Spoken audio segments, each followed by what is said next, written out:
Greetings and welcome to Pinball Help. Mike here. Today I am working on this Stern Trident.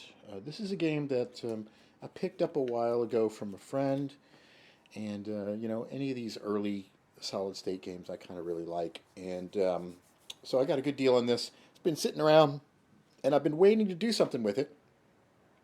And then I found that there's a guy that has rethemed this game by using an Arduino to piggyback onto the controller thing and rewrite the rules, and that really intrigued me. So I've started a separate video series where I'm actually going to be doing my own prototyping and developing of rule set changes for this type of architecture. So one of the things I wanted to do, just to get my foot in the door per se, is to take his implementation of Stern Trident, where he's rewritten the rule set, and incorporate it into this. Now, I don't know if his game is the only one that's got it, but I'm excited about having another one of these special modified versions of Trident, and I may use it as a jumping off point to begin fiddling out with my own rule sets. But first things first, I've got to get this thing working. So we're going to do a little series on this. So this is a first look of the Stern Trident. I just brought it home. It's sitting here. It's seen better days. It's got a bit of a musty smell to it. I just took the glass off and I started cleaning it. I don't even have the back glass in. So let's take a look at what we're dealing with initially here. So let me open this. Take a look inside of the back box. Like that. And let me hold this open. See what I can do. Okay. So here's the inside of the thing. Looks like Trident has, and I haven't researched it, but it looks like there's an extra card added here that jacks into this port up here. I imagine that's probably a special sound, maybe a speech synthesis. I'll be looking into that more. But first things, I got to get this thing working. So this is my initial look. First thing I saw was there was a transistor that was like soldered in with wire onto the driver board. That's always disconcerting. But the MPU looks pretty darn clean. The battery has been removed. And there doesn't appear to be a whole lot of damage right down here. You can see a little bit of damage, but not a ton. So the board looks pretty clean. I plugged it in, took a casual look at it, and the thing wouldn't even boot. I just got one blink of the LED. So there's some power supply issues that are going to have to be dealt with. So this is what it looks like so far in here. Because I'm really anxious to get this up and working so I can add this mod, I may end up not repairing the boards in this video series, but maybe instead replacing them. So I went and did a purchase from Alltech. I got a brand new Ultimate MPU board, and I may not even need it, but this will give me something to test and to check. And then I also have a replacement driver board. I have never used one of these. This is an Ultimate driver board, so let's take a quick look at it and see what it looks like. So more modern version of the traditional board. Looks pretty nice. I don't know if I'll need it in this game, but we'll see. But I've got this stuff so that I can swap some things out and get everything working. Obviously, when you take a game like this and you start replacing all the boards, you eventually can put more money into the game than what you could get out of it if you had to sell it. So this is not something necessarily that I would advise if you're looking for pinball and you don't want to put in too much. But if you really want to make it super reliable, that's certainly something you can do. There are a lot of modern components here. And I guess I got a whole new power supply here. I've seen there's like 3 or 4 different suppliers of these replacement Stern Valley power supplies, and I've got like one of each one of them. So in the future, I'm going to be doing a review of which ones I think are the easiest to install. They all have different pros and cons. This one here, apparently you don't even have to do a lot of soldering. It's got some push terminals where you can kind of cut the wires and hook them in. We'll see. So I may be messing with that. We'll have to see. I also got this little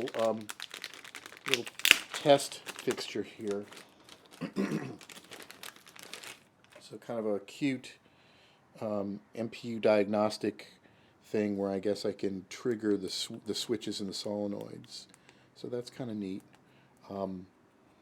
Not necessarily something everybody would want, but since I've got so many of these architecture games, it makes sense that I should have something like this. So that's where I'm at. So I've got a bunch of parts already in, and now I'm just going to be looking over this game, getting an idea of what condition it's in, and it looks pretty clean. It's just a little bit dirty and dusty. Let's take a look. Let's take a look inside at the underneath the playfield.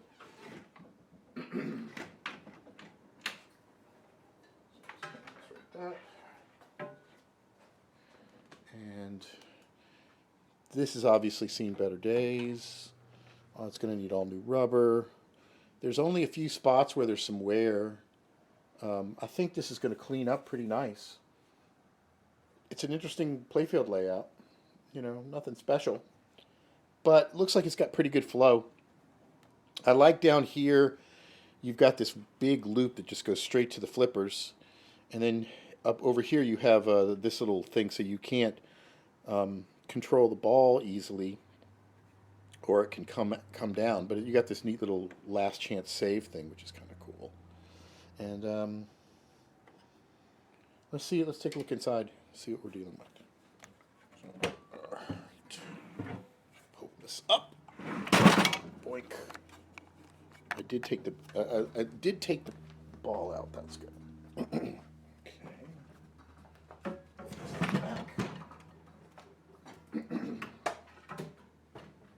All righty.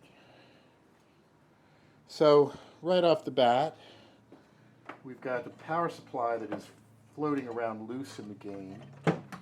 That's not a good thing. So I see broken wires and some weird electrical tape. So probably what I want to do is check some of these connectors and then probably redo the transformer connections and probably just put a new board in. Other than smelling pretty bad, just musty, doesn't look too bad. What's this? I wonder if there's been some damage to the wiring harness right there. That doesn't look like stock to me. Going up the playfield. Let's see. Coils look okay. Yeah. I don't see any coils that appear to be bad.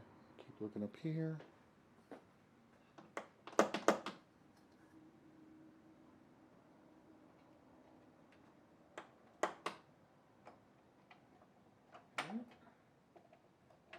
Everything seems to be okay. So the underside of the playfield looks to be complete. Nothing janked on it that I can see.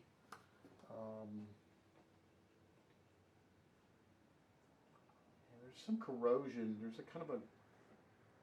It's almost like this thing was probably out on a beach somewhere. See, look at all that. It almost has a kind of salty sea smell to it, you know, like it was definitely subject to some salty air, because it's got that kind of weird stuff on it. But I think I can work with this. So I will begin the process. The first step is going to be to take a look at this board down here and see what we're dealing with, see what kind of condition it's in. I do have a replacement board, so I will be able to just replace the whole thing if I need to. So I need to hook up a better light. This is just a temporary thing. But so this right here is our first order of business. Let's see, we've got one wire that's out that's broken. We'll have to repin that. And I guess maybe I'll turn it on, check the test points, see if this thing is putting anything out, check all the fuses. And somebody's at my door. So that is my cue to say until next time, thanks for watching, and be sure to visit and click subscribe on my YouTube channel. And stay tuned for another part where I reveal the next step in this process.